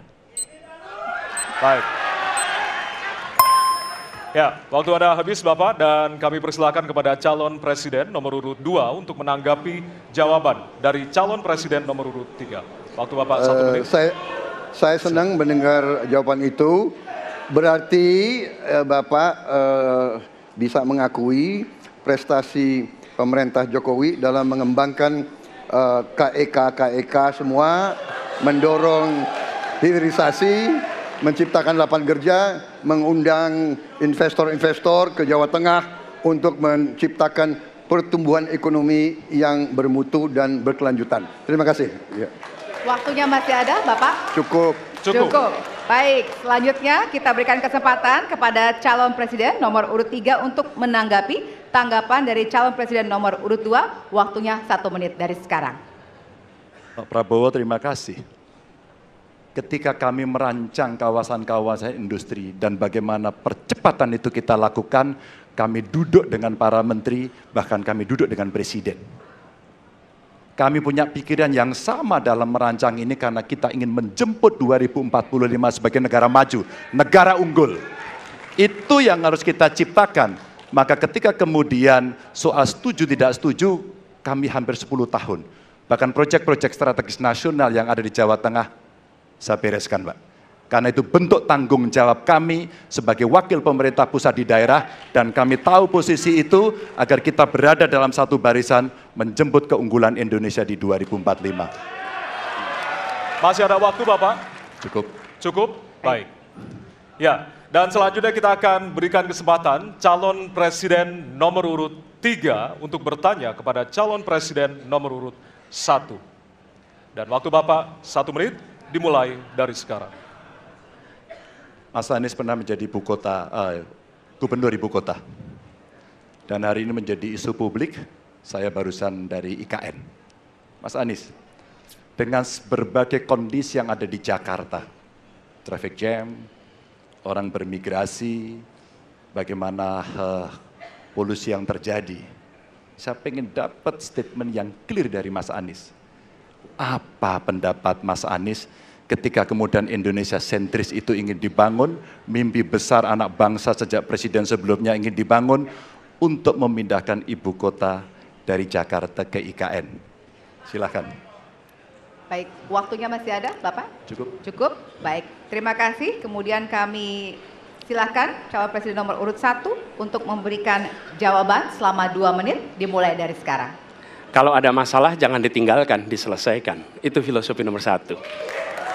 Jadi ketika di Jakarta menghadapi masalah, maka masalah lingkungan hidup, masalah lalu lintas, kepadatan penduduk, ini harus diselesaikan. Ditinggalkan tidak kemudian membuat otomatis selesai. Justru ini yang harus dibereskan.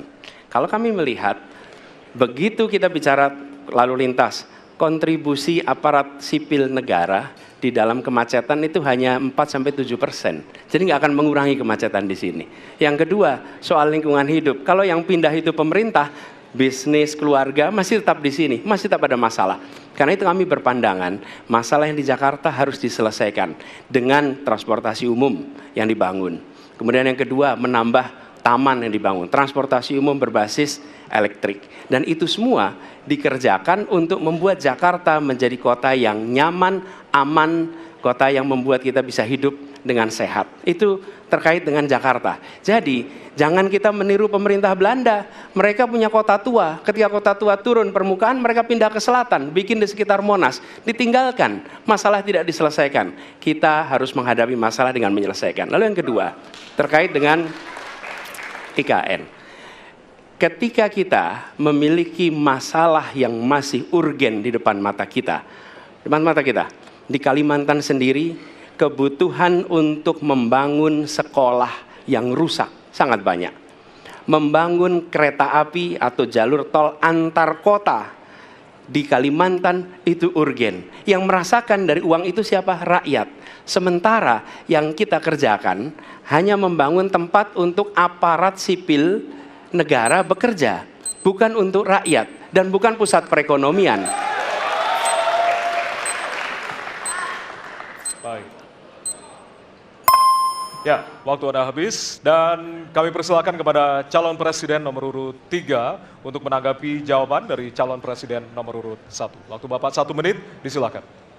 Apakah boleh saya simpulkan kalau begitu Mas Anies dalam posisi yang oposisi terhadap beberapa kebijakan termasuk IKN, menolak IKN dilanjutkan? Terima kasih.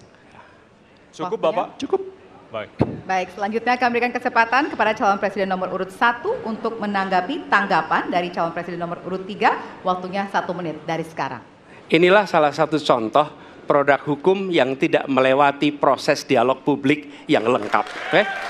Sehingga dialognya sesudah jadi undang-undang.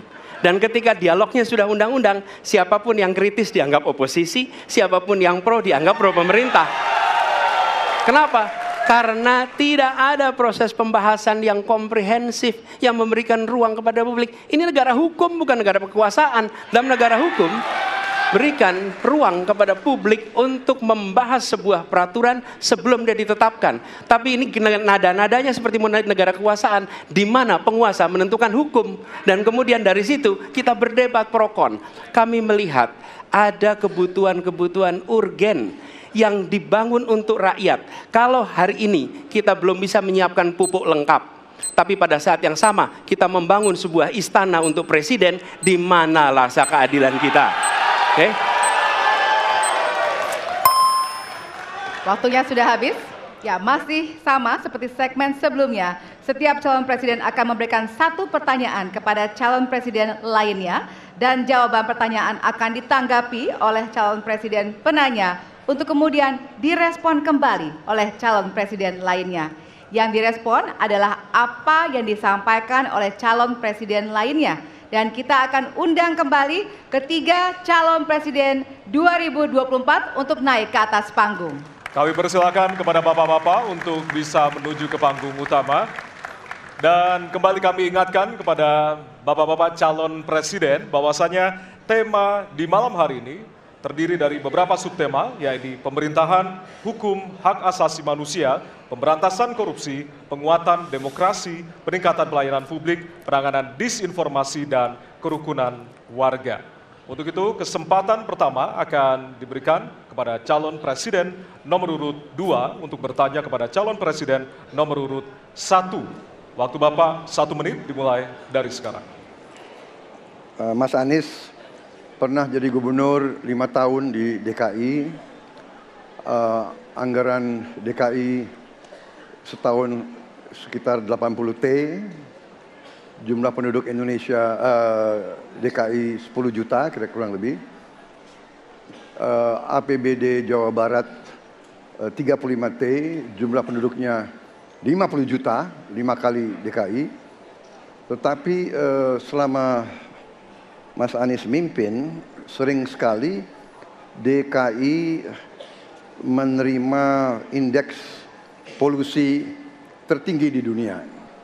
Bagaimana dengan anggaran 80 T, Pak Anies sebagai gubernur tidak dapat berbuat sesuatu yang berarti untuk mengurangi polusi?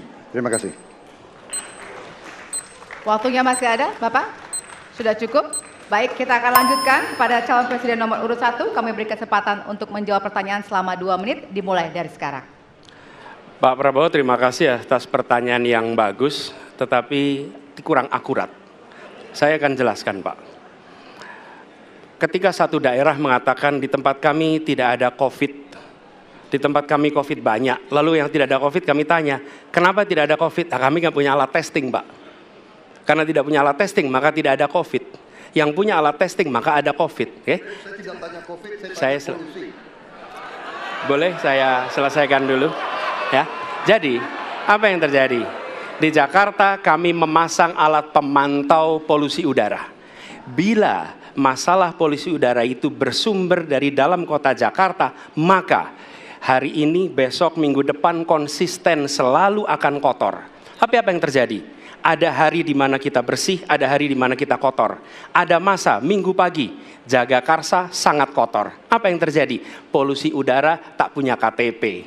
Angin tak ada KTP-nya. Angin itu bergerak dari sana sini. Ketika polutan yang muncul dari pembangkit listrik, tenaga uap, mengalir ke Jakarta, maka Jakarta punya indikator, karena itu Jakarta mengatakan ada polusi udara. Ketika anginnya bergerak ke arah Lampung, ke arah Sumatera, ke arah Laut Jawa, di sana tidak ada alat monitor, maka tidak muncul. Dan Jakarta pada saat itu bersih. Kalau problemnya dari dalam kota saja, maka konsisten tiap waktu. Ya, kita punya masalah polusi. Karena itu kita kerjakan dengan apa? Kita lakukan, Pak. 1, dengan pengendalian emisi dari kendaraan bermotor. Dan pengujian emisi sekarang wajib. Yang kedua, elektrifikasi kendaraan umum. Yang ketiga, konversi kendaraan umum. Dan dulu yang naik kendaraan umum hanya 350.000 per hari, sekarang 1 juta per hari. Jadi itu kita kerjakan untuk menangani soal polusi di Jakarta. Baik. Masih ada waktu, Bapak? Cukup? Ya. Kami persilakan kepada calon presiden nomor urut 2 untuk kemudian menanggapi jawaban dari calon presiden nomor urut 1. Waktu Bapak 1 menit dimulai dari sekarang. Ya susah kalau kita menyalahkan angin dari mana saja, ya. Jadi saya bertanya dengan anggaran segitu besar, jumlah penduduk, ya, langkah-langkah yang bisa dilakukan untuk dengan real dalam 5 tahun mengurangi polusi, juga di mana rakyat Jakarta begitu banyak yang mengalami sakit pernafasan. Jadi saya kira kalau kita dengan gampang menyalahkan angin, hujan dan sebagainya, ya mungkin tidak perlu ada pemerintahan kalau begitu, ya. Terima kasih. Masih ada waktu? Akan menambahkan? Cukup. Baik, selanjutnya kami berikan kesempatan kepada calon presiden nomor urut 1 untuk menanggapi tanggapan dari calon presiden nomor urut 2. Waktunya 1 menit, dimulai dari sekarang. Ya, inilah bedanya yang berbicara pakai data, yang berbicara pakai fiksi. Okay? Ini pakai data. Jadi ketika ditunjukkan, ya memang ada sumber polutan dari dalam kota. Tapi kalau sumber polutan itu hanya dari dalam kota, maka Pak pakai logika sederhana sekali. Jumlah motor dari hari ke hari sama, jumlah mobil dari hari ke hari sama. Maka harusnya angka polusinya sama setiap waktu, betul tidak? Tapi jumlah motor sama, jumlah mobil sama, ada. Kita sangat polusi. Ada sisi sangat tidak polusi. Nanti kalau perlu saya kirimkan gambar satelitnya kepada Bapak, supaya Bapak bisa menyaksikan. Dan inilah mengapa kita mengambil langkah itu pakai ilmu pengetahuan, pakai data, dan menggunakan saintis untuk terlibat. Kalau tidak pakai itu, maka nggak akan ada langkah yang benar. Dan ini kemudian saya teruskan, Pak, bagaimana pengendalian itu dikerjakan untuk dalam Jakarta. Jika saya terpilih presiden, maka yang luar Jakarta saya kendalikan juga, Pak. Baik. Terima kasih. Ya, dan selanjutnya kami akan beri kesempatan bertanya yang tentunya akan diberikan kepada calon presiden nomor urut 3 untuk bertanya ke calon presiden nomor urut 2. Waktu Bapak 1 menit dimulai dari sekarang. Izinkan saya harus membaca data untuk mengingatkan.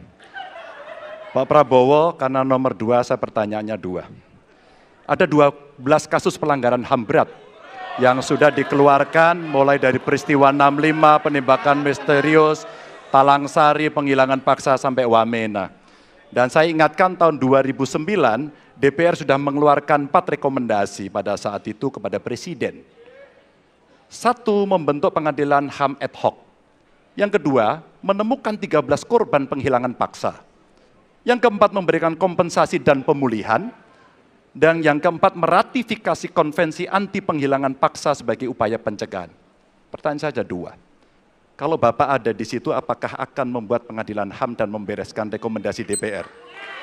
Pertanyaan kedua, di luar sana menunggu banyak ibu-ibu, apakah Bapak bisa membantu menemukan di mana kuburnya yang hilang agar mereka bisa berziarah? Saya persilakan.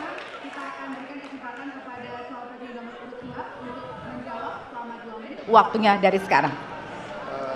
Pak Ganjar tadi justru Anda sebut tahun 2009 kan? Ya. Jadi sekian tahun yang lalu kan? Betul. Dan masalah ini ditangani justru oleh wakil presiden Anda. Ya. Ya.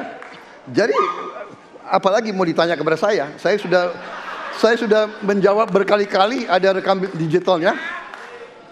Saya sudah jawab berkali-kali.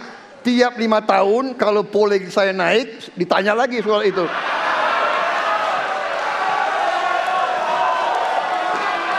Bapak tahu data nggak? Bapak tanya ke Kapolda, tahun ini berapa orang hilang di DKI? Tahun ini, ya, ada mayat yang diketemukan baru beberapa hari yang lalu dan sebagainya. Come on, Mas Ganjar.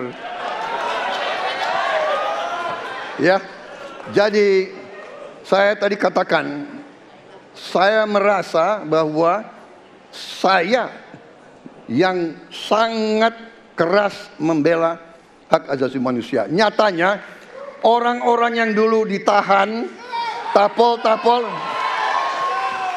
yang katanya saya culik, sekarang ada di pihak saya membela saya, saudara-saudara sekalian.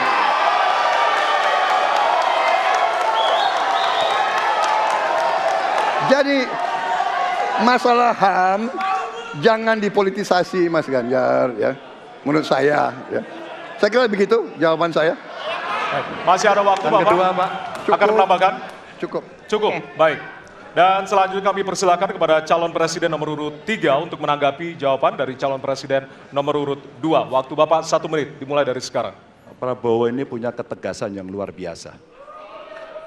Luar biasa. Tapi sayang pada 2 jawaban ini sama sekali tidak punya ketegasan itu. Kenapa saya sampaikan? Pertanyaan saya sebenarnya 1. Apakah kalau Bapak jadi presiden akan membuat pengadilan HAM? Pertanyaan nomor kedua, apakah Bapak bisa menemukan, menunjukkan, membantu pada keluarga agar kemudian mereka bisa berziarah? 2 ini sama-sama tidak dijawab. Maka kalau kemudian saya boleh meminta, kalau saya jadi presiden, Pak, saya akan bereskan ini, Pak. Agar kemudian dalam kontestasi pilpres berikutnya, ini tidak akan muncul lagi karena presidennya tegas menuntaskan pekerjaan itu pada eranya. Terima kasih. Waktunya masih ada, Bapak? Cukup. Cukup. Baik, kita berikan kesempatan kepada calon presiden nomor urut 2 untuk menanggapi tanggapan dari calon presiden nomor urut 3. Waktunya 1 menit dari sekarang. Loh, kok dibilang saya tidak tegas? Saya tegas akan menegakkan hak asasi manusia. Masalah yang Bapak tanyakan agak tendensius. Kenapa yang 13 orang hilang pada saat itu ditanya kepada saya? Itu tendensius, Pak Ganjar, ya. Itu tendensius. Dan wakil Bapak yang mengurus ini selama ini. Jadi kalau memang keputusannya mengadakan pengadilan HAM, ya kita adakan pengadilan HAM. Tidak ada masalah. Ya. Baik. Sudah, Pak? Masih ada waktunya, waktu? Pak? Sudah cukup, Ya. Pak Prabowo? Namanya usaha. Terima kasih. Sudah cukup. Baik. Oke. Ya. Dan Harap selanjutnya tenang. kita akan menuju ke pertanyaan, dan kali ini kesempatan bertanya akan diberikan kepada calon presiden nomor urut 1 untuk kemudian bertanya kepada calon presiden nomor urut 3. Waktu Bapak 1 menit dimulai dari sekarang. Ada 2 peristiwa yang menarik perhatian dan perlu kita bahas di sini. Peristiwa Kanjuruhan dan peristiwa kilometer 50. Di situ proses hukum sudah dijalankan, tetapi rasa keadilan masih belum muncul. Pada saat ini kita menyaksikan masih banyak pertanyaan, bahkan keluarga-keluarga korban masih mempertanyakan. Karena itu saya ingin bertanya kepada Pak Ganjar. Saya posisinya adalah ini harus dituntaskan. Ini harus bisa menghadirkan rasa keadilan. Bukan saja soal legalnya yang sudah diselesaikan. Saya ingin tanya posisi Pak Ganjar di dalam 2 peristiwa ini. Terima kasih. Waktunya masih ada, Bapak? Sudah cukup? Oh, udah cukup. Baik. Baik. Terima kasih kepada calon presiden nomor urut 3. Kami berikan kesempatan untuk menjawab selama 2 menit. Waktunya dimulai dari sekarang. Terima kasih, Mas Anies. Saya kira 2 isu itu menjadi public talks. Kanjuruhan. Kita bisa bertemu dengan para pencari fakta. Kita bisa melindungi korban. Kita bisa membereskan urusan mereka dari sisi keadilan korban, termasuk di kilometer 50. Ketika kita bisa bereskan semuanya, maka kita akan naik dalam 1 tahap. Apakah kemudian proses legal dan kemudian mencari keputusan yang adil bisa dilakukan? Jawaban saya, bisa. Jadi dalam pemerintahan ini mesti berani untuk tidak lagi menyandra persoalan-persoalan masa lalu sehingga berlarut-larut. Sehingga apa yang terjadi ketika muncul terus-menerus akan menjadi sensi. Sensi terus karena tidak pernah ada keputusan. Maka cara-cara ini mesti dihentikan dan kita mesti berani tegas. Kadang-kadang kita juga mesti harus berpikir dalam situasi yang lebih besar. Mari kita ciptakan kembali Undang-Undang KKR. Mari kita hadirkan kembali Undang-Undang KKR agar seluruh persoalan-persoalan pelanggaran HAM itu bisa kita bereskan dengan cara itu. Sehingga bangsa ini akan maju dan tidak lagi kemudian berpikir mundur karena persoalan-persoalan seperti itu yang tidak pernah dituntaskan. Kita harus tuntaskan itu. Baik. Masih tersisa waktunya, Bapak? Cukup. Cukup? Baik. Ya, dan kami silakan kepada calon presiden nomor urut 1 untuk menanggapi jawaban dari calon presiden nomor urut 3. Ya. Waktu Anda 1 menit, Bapak. Ya, jawabannya kurang komprehensif karena masalahnya lebih kompleks dari itu, Pak Ganjar. Tapi izinkan saya sampaikan, untuk seperti ini minimal saya melihat harus mengerjakan minimum 4 hal. 1 adalah memastikan bahwa proses hukum menghasilkan keadilan. Yang kedua, ungkap seluruh fakta sehingga kebenaran menjadi pengetahuan semua, termasuk closure bagi keluarga. Yang ketiga, korban harus ada kompensasi, clear. Dan yang keempat, negara harus memberikan jaminan bahwa peristiwa-peristiwa seperti ini tidak boleh berulang kembali. 4 harus dikerjakan. Nah, saya kemudian melihat untuk itu bisa dikerjakan, maka kita tidak bisa abu-abu seperti yang tadi disampaikan. Saya melihat kalau begitu 4 ini harus dilakukan, berarti yang pertama mungkin kita harus melakukan investigasi ulang, melakukan review. Kita harus menyelamatkan institusi, memastikan bahwa institusi itu selamat. Saya ingin tahu apakah Pak Ganjar sependapat dengan pandangan saya. Terima kasih Pak Ganjar. Baik.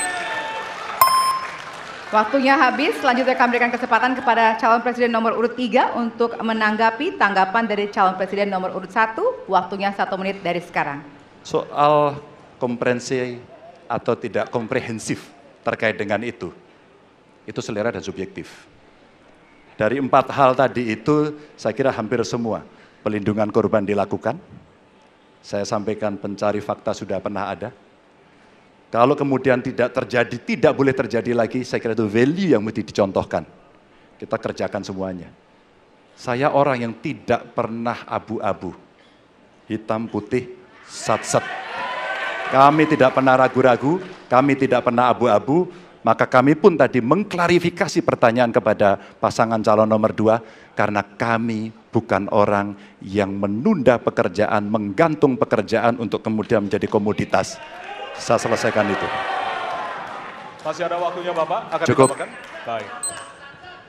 Ya, dan kita berikan apresiasi kepada 3 calon presiden yang tadi sudah berdebat dan saling bertanya di kesempatan malam hari ini, Pak. Ya, pada segmen terakhir ini kita akan menyimak pernyataan pamungkas dari masing-masing calon presiden. Kami mohon para calon presiden untuk maju ke panggung menyampaikan pesan penutupnya. Baik, kami persilakan kepada Bapak-Bapak calon presiden untuk kemudian merapat menuju ke panggung utama.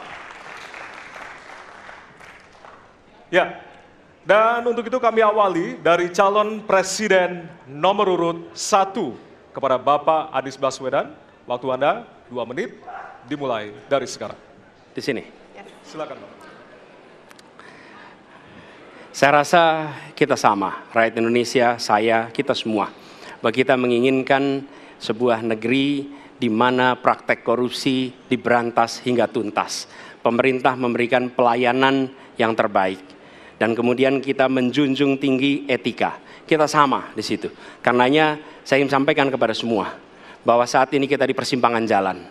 Antara tetap menjadi negara hukum di mana kekuasaan dikendalikan oleh hukum, atau kita menjadi negara kekuasaan di mana hukum diatur dan dikendalikan oleh penguasa. Oke?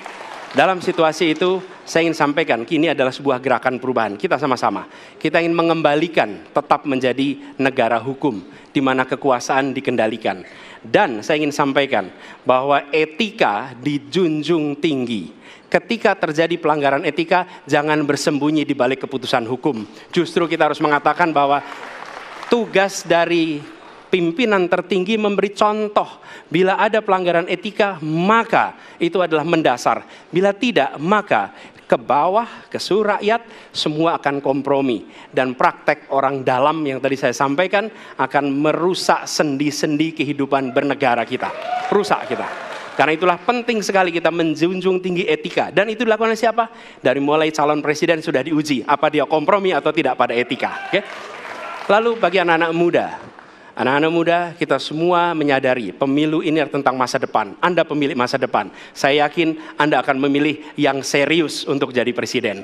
Bukan yang main-main untuk jadi presiden. Dan ketika kita berbicara tentang masa depan, maka saya ingin sampaikan kepada semua, kebebasan berpendapat akan dijamin.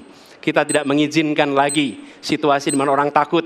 Maka itu saya sampaikan, Wakanda no more, Indonesia forever. Baik, waktu Anda habis, Bapak. Baik, selanjutnya kami persilakan calon presiden nomor urut 2, Bapak Prabowo Subianto untuk menyampaikan pernyataan penutup. Waktu Anda 2 menit, dimulai dari sekarang. Terima kasih, saudara-saudara sekalian. Kita harus selalu ingat bahwa kemerdekaan ini didapatkan melalui proses yang sangat panjang, perjuangan yang sangat panjang, berganti-ganti negara-negara lain datang menindas kita, merampas kita, dan ini adalah hukum sejarah manusia. Yang kuat akan menindas yang lemah. Kita bersyukur kita sudah bangun suatu negara yang memiliki demokrasi dengan segala kekurangannya. Kita bersyukur semua pemimpin telah membantu menambahkan kemajuan kita.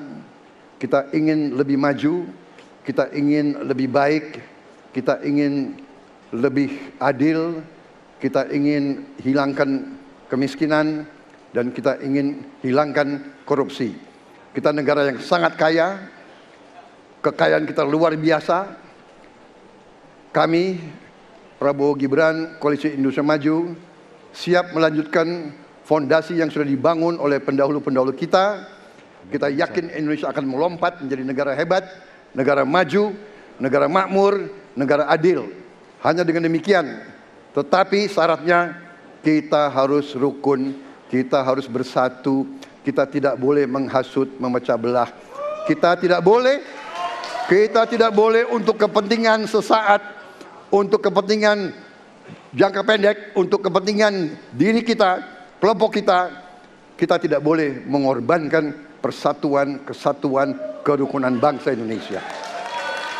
Hanya dengan kerukunan, hanya dengan kearifan, hanya dengan kebersihan jiwa, tidak dengan permainan kata-kata retorika, tapi sungguh cinta tanah air, Indonesia akan maju. Habis, negara Bapak. hebat. Terima kasih. Terima kasih. Baik.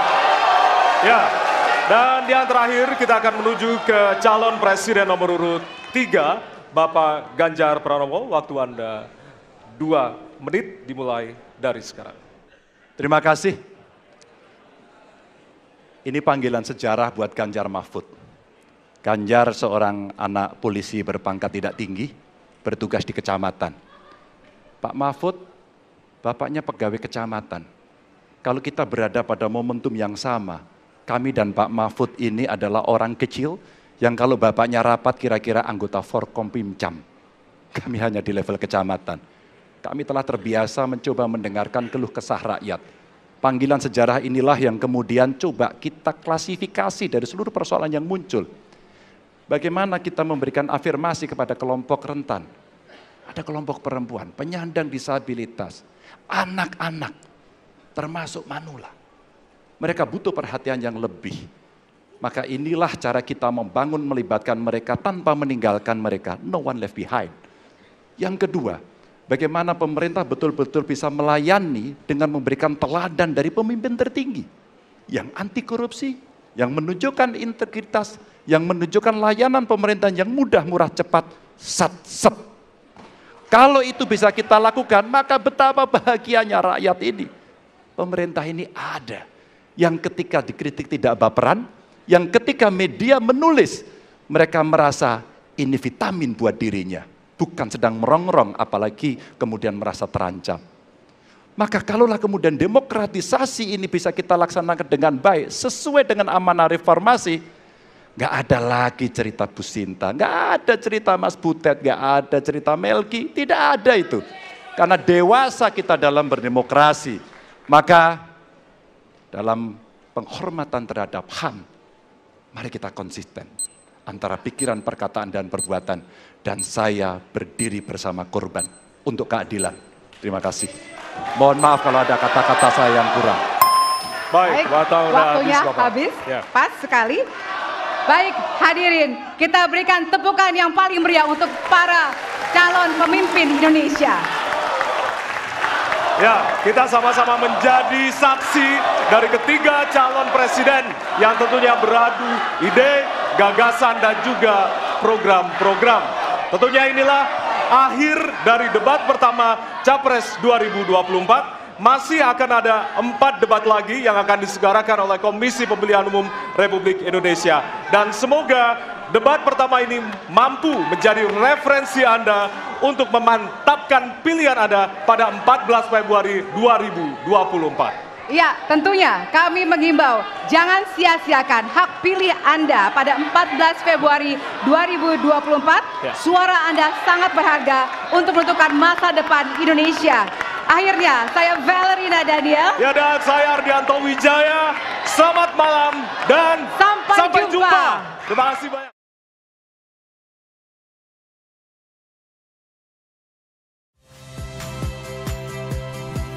Saya Yasir Neneama. Saksikan program-program Kompas TV melalui siaran digital, pay TV, dan media streaming lainnya. Kompas TV, independen, terpercaya.